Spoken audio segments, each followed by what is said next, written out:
Résumé du Tanya, on est le 23 Iyar, on attaque maintenant le chapitre 51. En fait, c'est le premier des 3 derniers chapitres du Tanya, qui comporte 53 chapitres.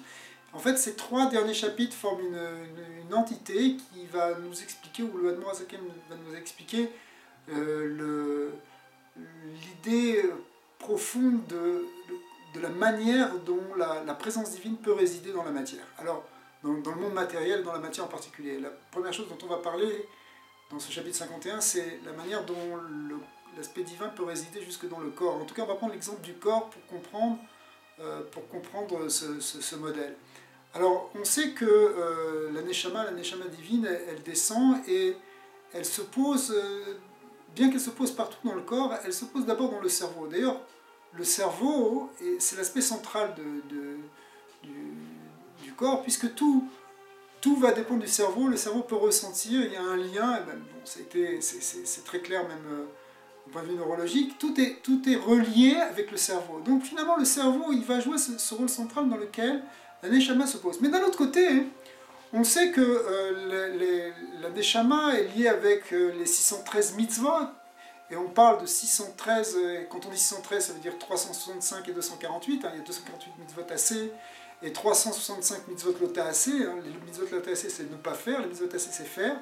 Eh bien, ces 613-là se répartissent aussi dans l'âme, mais d'un autre côté, on ne peut pas dire qu'il y a 613 parties dans l'âme. L'âme, elle est une, son essence est une, elle n'est pas séparée, et même si on dit qu'elle rentre dans toutes les parties du corps, c'est-à-dire dans les 613 parties du corps, les 365 canaux, veines, si vous voulez, et 248 membres, ou vertèbres, ou os, eh bien, malgré tout, on ne peut pas dire que la Neshama se sépare en 613 parties, parce qu'elle est totalement spirituelle, elle n'est pas matérielle. Si on disait ainsi, ça voudrait dire qu'elle a un côté matériel, mais elle n'est pas matérielle. Alors, comment elle peut à la fois se poser à la fois être une et se poser dans toutes ces 613 parties? Eh bien, ça passe par ce qu'on appelle le Nefesh Achiyuni, l'âme vitale, qui, elle, est déjà un peu plus proche du corps.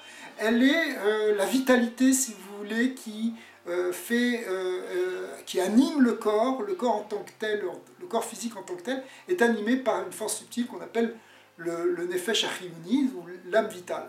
Alors, l'âme divine, elle se pose dans cette âme vitale. Alors, cette âme vitale, elle, effectivement, elle se répartit d'une certaine manière dans les 613 membres, et même si elle non plus, on ne peut pas dire complètement qu'elle se divise en 613, parce qu'elle est quelque chose déjà de subtil, mais c'est déjà plus proche du matériel.